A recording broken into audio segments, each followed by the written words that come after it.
सुखदेव जी महाराज ने प्रहलाद जी का चरित्र श्रवण कराया, जो दैत्य कुल में उत्पन्न है।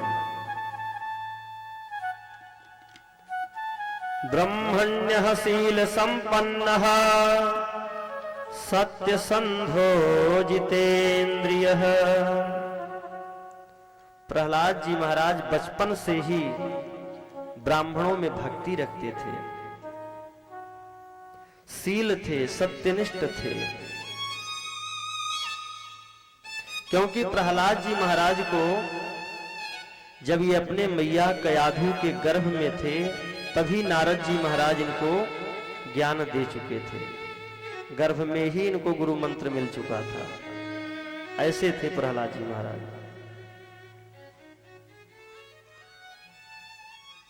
एक बार क्या हुआ, हिरण्यकश्यपु जो हिरण्याक्ष का भाई है, इसको वाराह भगवान ने मार दिया था। हिरण्यकश्यपु ब्रह्मा जी का तप करने के लिए गया। ब्रह्मा जी से वरदान प्राप्ति के लिए उसने घोर तपस्या किया। जब ब्रह्मा जी प्रकट हो गए, ब्रह्मा जी ने कहा कि पुत्र वरदान मांगो। तो हिरण्यकश्यपु ने कहा कि मुझे ऐसा वरदान दीजिए कि मैं कभी मरूं ही ना। भगवान ब्रह्मा ने कहा कि ये तो मेरे अंदर ही नहीं है, मुझे भी एक दिन मरना पड़ेगा। तो जो मुझे ही नहीं प्राप्त है वो मैं तुम्हें कहां से दे दूं। तो हिरण्यकश्यपु ने कहा कि मैं ना दिन में मरूं, ना रात में मरूं, ना भीतर मरूं, ना बाहर मरूं, न स्त्री से मरूं, न पुरुष से मरूं, न पशु से मरूं, न आकाश में मरूं, न पाताल में मरूं। हर प्रकार के वचन उसने मांग लिए, जितना उसके समझ में आया, जितनी उसकी बुद्धि थी। ब्रह्मा जी ने कहा तथास्तु।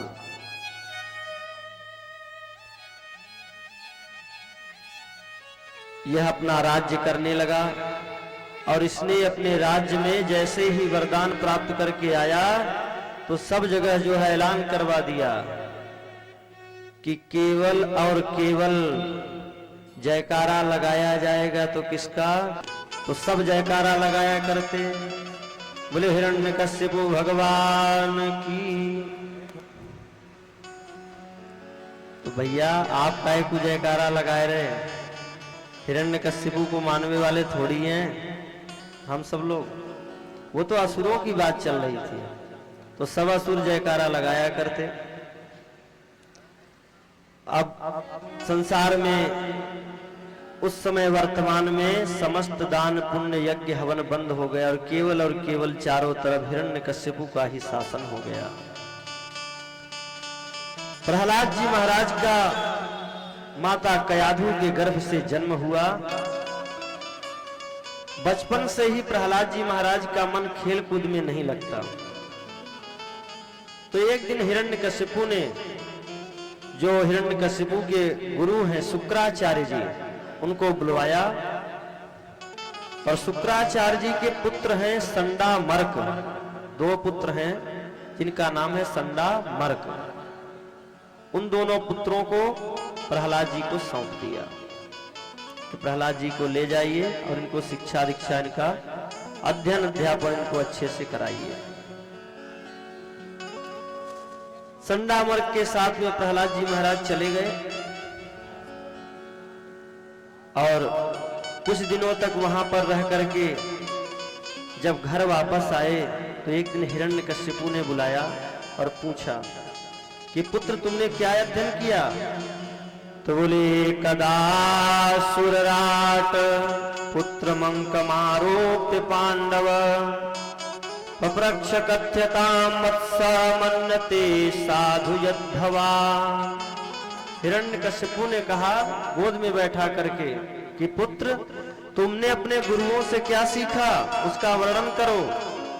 प्रहलाद जी महाराज ने उत्तर दिया तत्साधु मन्ये सुरवर यदेहिना सदा समुद्विग्न धिया मसद्ग्रहा हित्वात्मपातं विहमन् अंधकूपम वनम गतो यदूरिमाश्रयेत।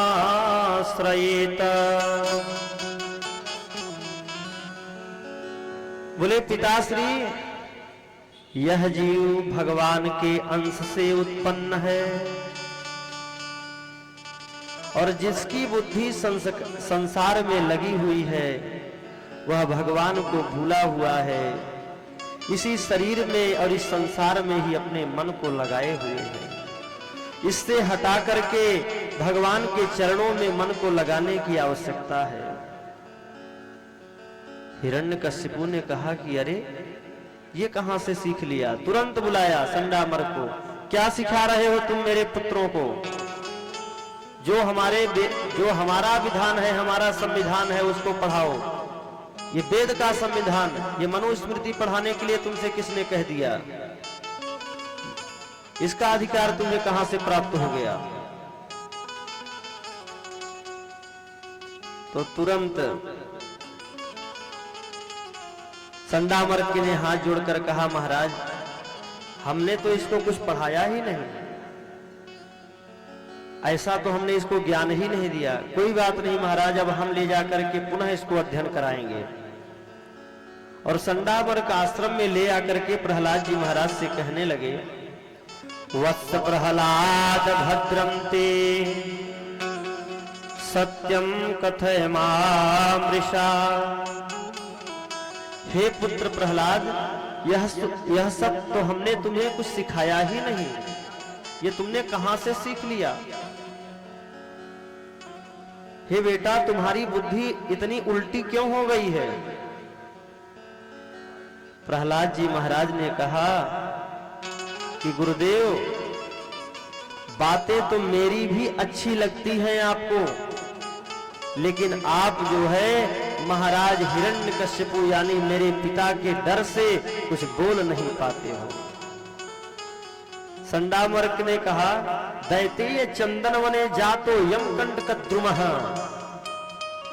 यह असुरों के चंदन वन में यह बबूल का वृक्ष तू कहां से उत्पन्न हो गया?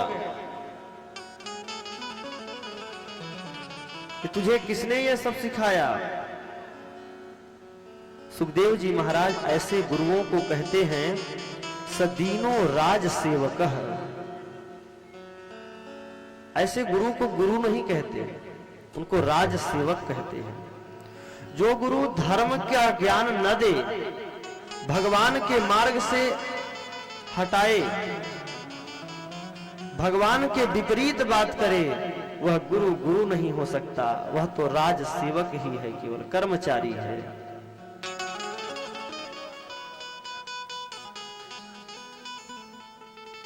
पुनः हिरण्यकशिपु बुला करके अपने पुत्र से कहता है कि बेटा अब बताओ तुमने क्या सीखा। इस बार तो और एक कदम आगे बढ़ करके प्रहलाद जी ने बताया, श्रवणं कीर्तनं विष्णोः स्मरणं पादसेवनम्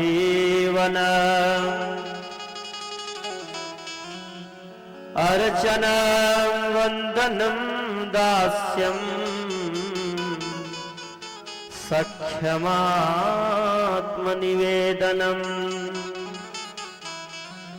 पूरा नवधा भक्ति का सूत्र समझा दिया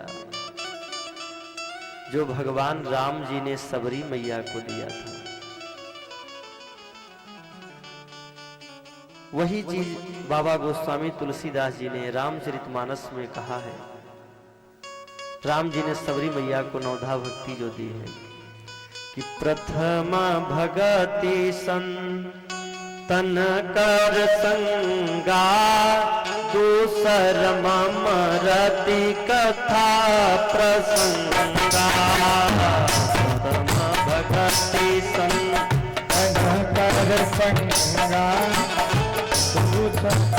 मम रति कथा प्रसंगा। दूसर मम रति कथा प्रसंगा। संतों का संग, भगवान के चरणों की कथाओं में प्रीति, तो श्रवणम कीर्तनम विष्णु स्मरणम पाद सेवनम। प्रहलाद जी महाराज ने कहा कि श्रवण अगर करें तो भगवान के नामों का श्रवण करना चाहिए, कीर्तन करें तो भगवान के नामों का कीर्तन करना चाहिए, स्मरण करें तो भगवान के नामों का स्मरण करना चाहिए, और अगर हमें पूजन करना है तो भगवान के चरणों का पूजन करना चाहिए। अर्चनम बंदनम दास्यम सख्यम आत्मनिवेदनम, हर प्रकार से भगवान के चरणों की सेवा करनी चाहिए। नेत्रों से, देखिए इस शरीर के कर्तव्य कहे गए हैं, नेत्रों से भगवान की छवि को निहारिए, ये नेत्रों का कर्तव्य है। आपके जो भगवान ने ये नेत्र दिए हुए हैं, तो ये आपके नेत्र सार्थक तभी होंगे जब आप जाकर के यहाँ जीवन में सब कुछ कार्य करना है, परंतु गृहस्थी से भी काम इससे निकाल करके विरत होकर के कभी ठाकुर जी के चरणों में भी निहार करके आइए। अपने घर के ही अगर कहीं नहीं जा पा रहे हैं तो अपने घर के ही ठाकुर जी को निहारिए। जब हम भगवान का दर्शन इन नेत्रों से करते हैं तो नेत्र सफल हो जाते हैं। जब हम इस नासिका से भगवान के चढ़े हुए पुष्प, भगवान के मंदिर में धूप दीप लगाते हैं, वो जब जाता है, हवन की सुगंध जाती है, तो इससे नासिका पवित्र होती है, नासिका सार्थक होती है कि भगवान कहते हैं कि मैंने नासिका इसको दिया तो इसने सार्थक किया। जब भगवान की कथाओं को श्रवण करते हैं तो यह कर्ण रंध्र सार्थक हो जाते हैं। जब भगवान के चरणों में मस्तक झुकाते हैं तो शीश धन्य हो जाता है। तीर्थों की जब हम यात्रा करते हैं तो ये पैर धन्य हो जाते हैं। इस शरीर का कर्तव्य है महाराज। जैसे ही नवधा भक्ति सुना हिरण्यकश्यपु ने, उसने तुरंत संडामर्क को बुलाया, तुमने क्या यह मेरे पुत्र को किस प्रकार से शिक्षा दी है, तुम्हें मृत्यु दंड दिया जाएगा। संडामर्क घबराए, भागे भागे आए और बोले महाराज हमने इसको कुछ नहीं पढ़ाया, यह तो पढ़ा पढ़ाया ही पैदा हुआ है।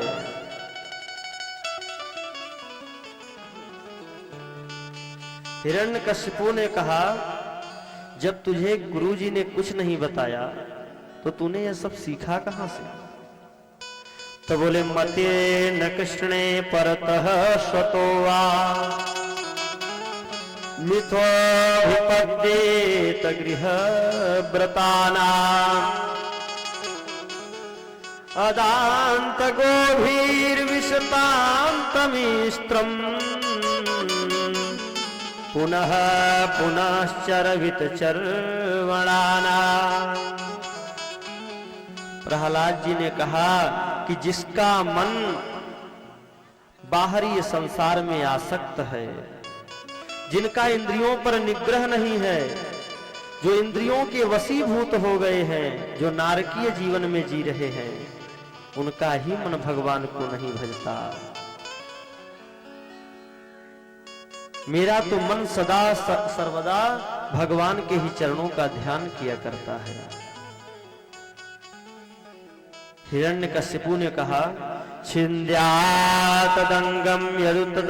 यदुतात्मनो हितम शेषम सुखम जेवति द्विवर्जनात्। हिरण्यकश्यपु ने कहा जिस प्रकार से अगर शरीर के किसी एक अंग में कोई रोग हो जाए तो शरीर से उस अंग को काट देना चाहिए, उसी प्रकार से यह हमारे कुल में एक ऐसा जन्म ले लिया है कि इसको मृत्यु दंड देकर के इसको मार ही डालने से सही रहेगा। और ले जाकर के विष पान करवाया, पर्वतों पर से गिरा दिया, हाथी से कुचलवाने की कोशिश किया, अग्नि में उसकी बहन होलिका लेकर के बैठ गई, लेकिन प्रहलाद जी का कुछ बिगाड़ नहीं पाया।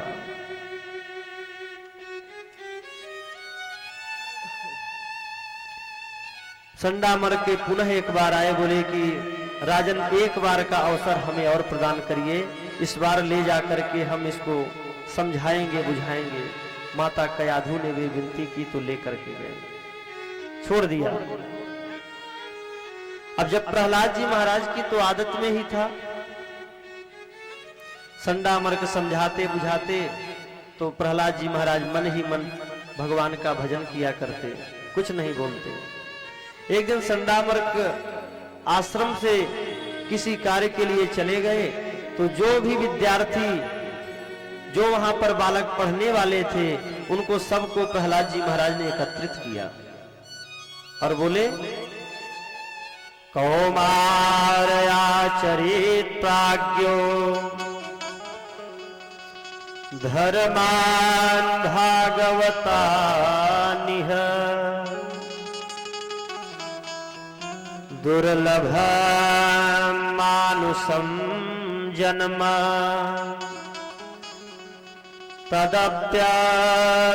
तदप्याध्रुवमर्थदम। प्रहलाद जी महाराज सबको बुलाए और समझाए कि यह 100 वर्ष के जीवन में 50 वर्ष तो भैया सोने में ही चला जाता है। 20 वर्ष प्रारंभ के खेल कूद में समझ में नहीं आता, पता ही नहीं रहता क्या करें और क्या ना करें, खेल कूद में ही चला जाता है। बचे 20 वर्ष, लास्ट के 20 वर्ष तो उनको तो शरीर संभालने में ही चला जाता है, और 10 वर्ष तो कथम प्रियाया अनुकंपिताया संगम रहस्य रुचिरास्य मंत्रा। 10 वर्ष तो स्त्री पुत्र से हास्य परिहास करते हुए इसी में समय बीत जाता है। बच्चों ने कहा तो फिर करना क्या चाहिए? बोले केवल और केवल भगवान का भजन ही सार है, इसलिए केवल भगवान का स्मरण करो और उन्हीं का भजन करो।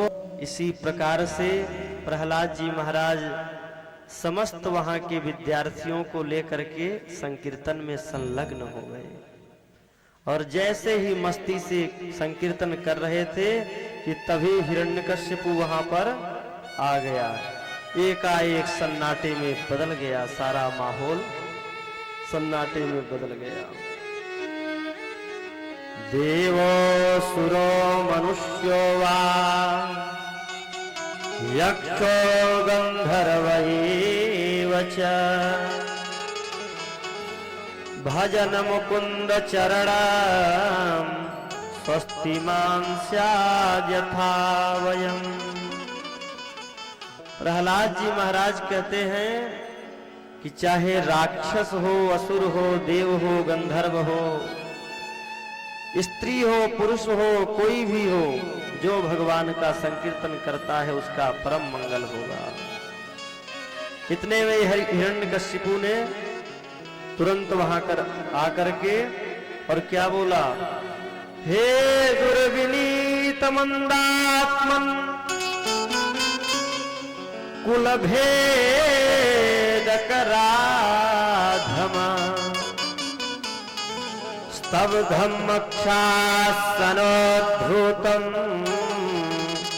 नेसे त्वाध्ययमक्षय।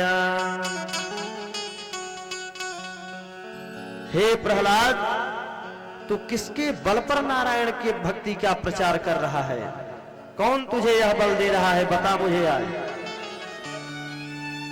किसकी शरणागति तुझे प्राप्त है?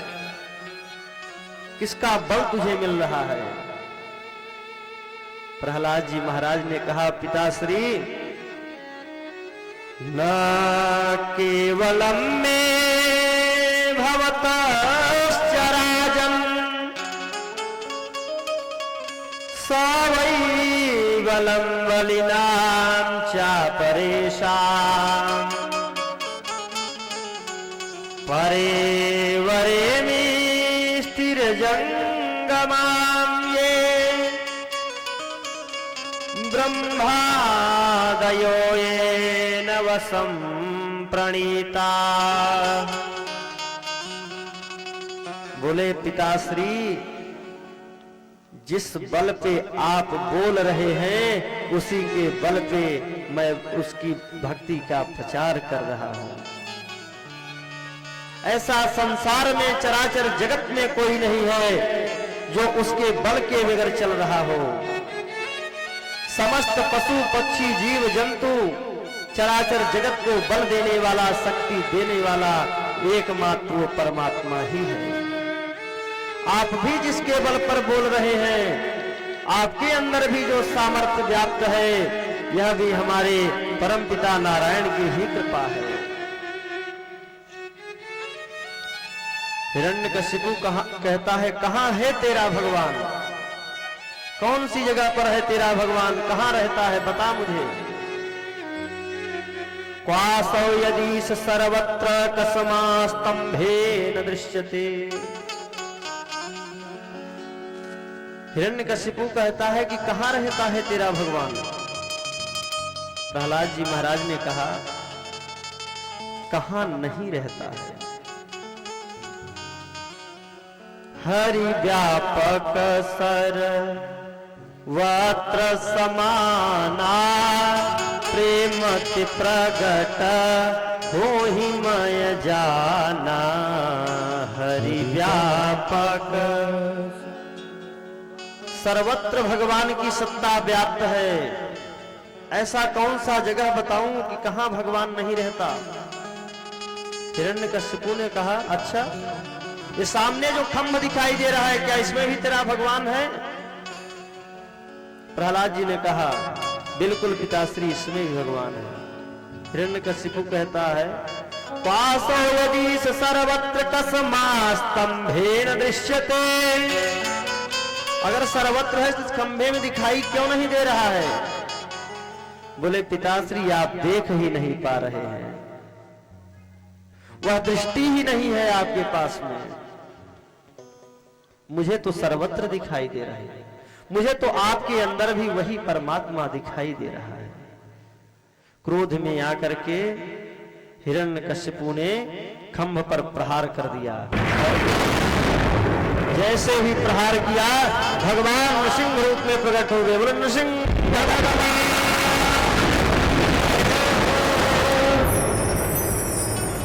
भगवान प्रकट हो गए नृसिंह रूप में। आधा शरीर मनुष्य का और आधा सिंह का।